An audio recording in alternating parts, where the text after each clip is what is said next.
What's up, YouTube fans? Today we're going to take a look at the Yolopark AMK Pro Series Optimus Prime. So this is the second in the series of AMK Pro, and I did take a look at the Megatron. Now we're taking a look at the Optimus, and I did put a little unboxing and build video together, so you can take a look at that, see how it goes together. Relatively simple, but here he is. He is fully painted pretty much everywhere. You can see there's a weathering. Got kind of this black specked paint. He's got this silver dry brushing all throughout. And the detail continues on the sides and on the back. You can see all that little silver details. It's really nice. You got a metallic blue, a really shiny red, and then a shiny silver for his paint. It does look good. Nice Autobot Tampa there. The smokestacks have a black wash. Actually, the whole figure has kind of a black wash on it. Overall, it is really nice and impressive to look at. He does have the same gimmick as Megatron, and you can lift up here on the head, and you can see there's the battery compartment. For the Megatron, it was actually screwed in, so you had to unscrew it. But let's get a battery in there so you can see. So here's the battery. I think you want it facing with the positive side back. Slide that in there. I think it's pretty easy to get in there compared to Megatron was a lot more annoying. And then you can put that back on, and then we can use his gun, which I guess the part of it is a magnet. Some part of this is a magnet. Alright, I can't get it to go, so I'm just going to use my magnet, but there it is. It's actually not all that bright. So you can see it there, but it might be my batteries dying down.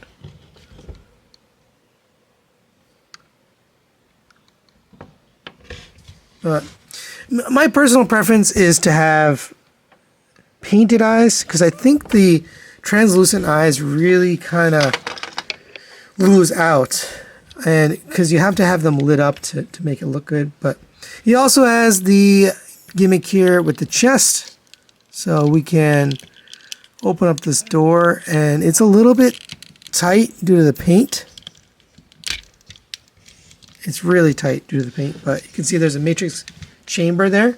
It does come with a nice painted gold, blue, and silver matrix. You can insert this here, and that looks pretty good. He can, of course, hold his doors and all that, but let's close that up. It is tight the first time, so just know the paint kind of holds it. And this last part I filmed after the review, but I did want to show you I painted these eyes metallic blue with Dr. Diecast permission, and it looks way better. And the best part is you can still use the light up feature. We're trying to slice to the magnet, and that looks brilliant. So I don't know why they didn't just do that. It obviously works even with the eyes painted. So there you go. If you wanted to paint it, it definitely works out in your favor. And before we move away from gimmicks, there is a couple more things. You can open up this little panel right here, and there's one on each side. And it's like a little monitor or screen, so he can be on his communicator. They're both the same. There's no difference in those. Nice little feature there. And we can actually remove this bottom part of the arm. And if you have the AMK Pro Megatron, you can bring in his arm and get it attached here. And now you've got the scene from that comic where he had the Megatron arm. So you can recreate that scene if you like. Let's go over his articulation.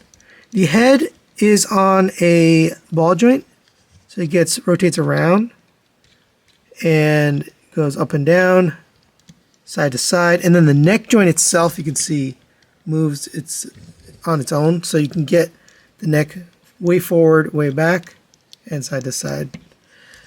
Shoulders rotate around on a hinge. Butterfly joint gets you out to there, which is pretty nice. Up to there on a joint. It doesn't go up any higher. They didn't build in a joint so he could get the shoulder way up, kind of like MP44 or modern day Optimus's, but you can get it up to there on this hinge. A rotation at the bicep. If you rotate this, too haphazardly, it will sort of start coming off that peg because it is pegged into the arm. Double jointed elbow with a nice cover down piece. That looks pretty cool. Although I was surprised to see unpainted gray plastic underneath, but it still looks okay. It looks fine. For the hands, you have a ball joint. A little bit done differently than the Megatron because they put the articulation at the ball joint instead of at the internal wrist. The fingers have 2 pins, so the bottom 3 are connected. So those can move together. And then the top one is separate so he can point. The thumb's on a ball joint. Honestly, it's a little bit on the loose side.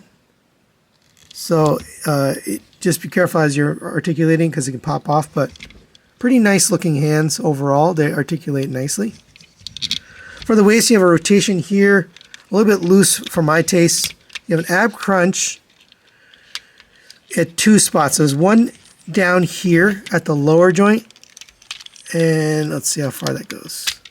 Yeah, if you go too far, it'll just unplug. So up to there without unplugging. And then this top one can go up to there. So combining them together, you can get that far down.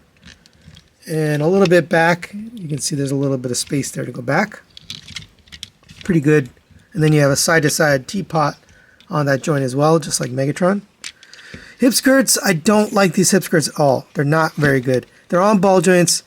Same mistake that 3-0 made on their figures is very dainty ball joints, but legs will go up to there. If you bring it down on this drop-down hinge, you can get it way up. So that's nice. You get it much higher up. And again, these legs start coming off the pegs, but that's pretty cool. That's a nice kick. You have a double jointed knee with that gray piece in the middle. Really nice bend there. And you get a little piece here for the knee. And you can put that drop down hinge back. Oh yeah, rotation of the thigh, I forgot to mention on that peg, but it starts to come out.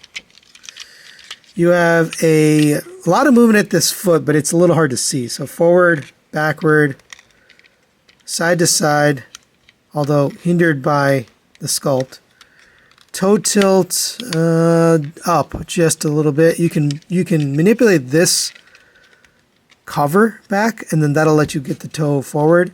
So you really have to angle the foot down, angle this back, and then that'll get you the toe tilt. As far as the accessories, you get the typical stuff you'd expect. You get his blaster. I still can't figure out how to get this to turn on the lights.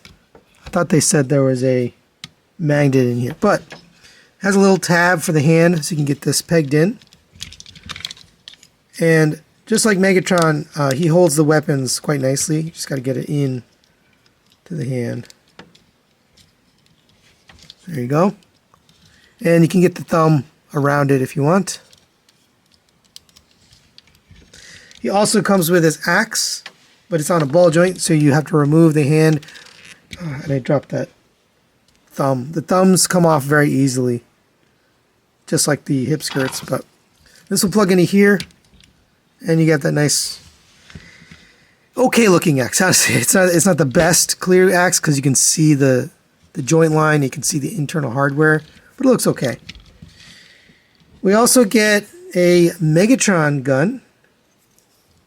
Looks like this. It's actually nicely painted. Looks pretty good. I wish they had put a Decepticon symbol on it, but they didn't. And this will fit into his hand as well.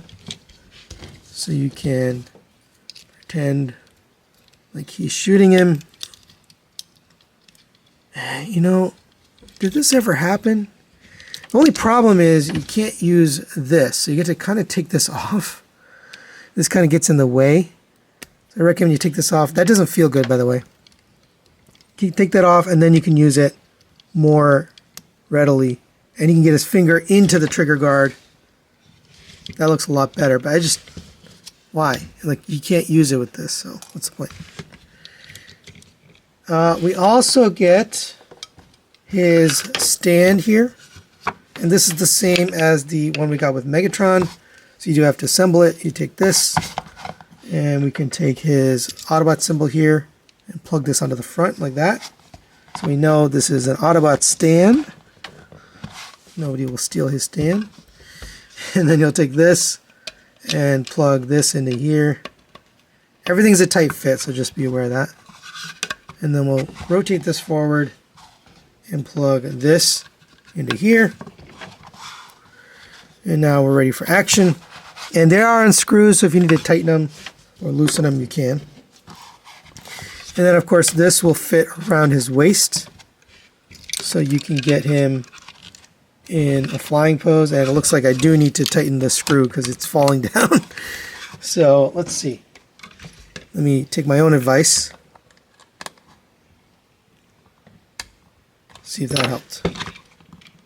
Nope, didn't help. And for a quick size comparison, there it is next to some other Optimus Primes. So we've got the Magic Square Light of Peace Masterpiece Scale. We have the 3.0 MDLX Animation Edition Optimus Prime. And then we've got the New Age version of David, their Optimus Prime. And the Blockies Shining version of Optimus.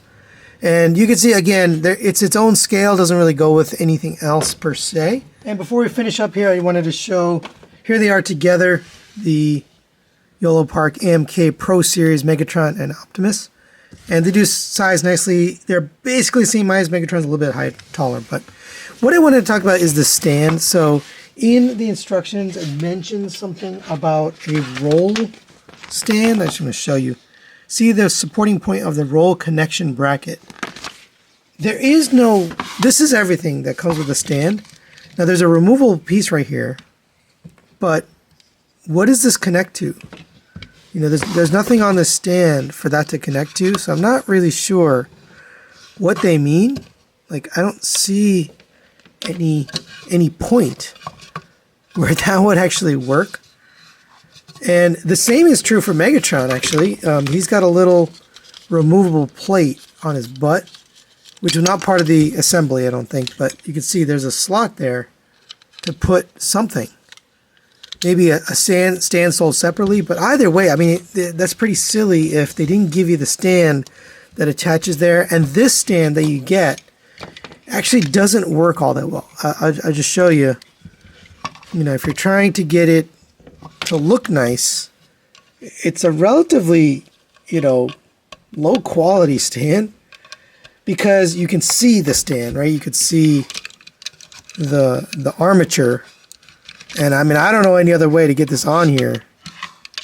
It doesn't even hold, to be honest. So I don't know. This seems like an oversight or a... Not really sure what they were intending here. But so final recommendations on the Yolopark AMK Series Optimus Prime. I think I'm going to catch some flack for this one, but I don't care. This is going to get a 3 out of 5, a partial recommendation from me. And I think this thing does some things really well. It's got a really nice paint job. Yolopark always does a good job with the paint, and this one's no exception. Beautiful metallics and washes and dry brushing. It's got everything you'd expect.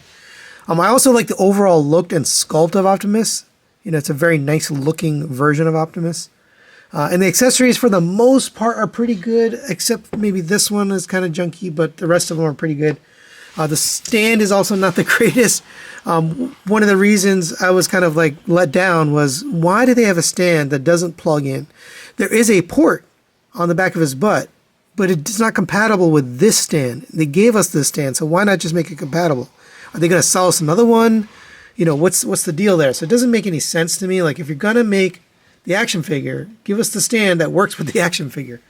I also got other little weird problems. These hip skirts, they will pop off the ball joint, especially when you're first putting it on. It's hard to get it on there, and they just feel kind of rickety, especially these front ones. And then the back ones, which I forgot to show during the articulation, they're both connected, so when you articulate one, they both articulate. And there's really no reason for that. You know, you have an articulated figure. It doesn't need to transform, so there's nothing stopping you from making that work. So there's just little things like that, like the stand and the hip skirts don't make sense. I also have a thing maybe just on this copy, but this knee panel is very loose. It's made out of die cast. It's going into plastic, so that might be part of the problem, but that might be just this copy. It's very loose. So just little weird things like that. And all I had to do was be a good action figure. And there's some elements that fail. So while I think it looks good, I think if people are going to display these two together, especially like I have it here, I think you'll probably be pretty happy. But as a standalone figure, kind of judging it on its own merit, that's why I give it a 3 out of 5, partial recommendation. So that's it for today. Thanks for watching. Thanks to Dr. Diecast for sending his review. We'll see you next time.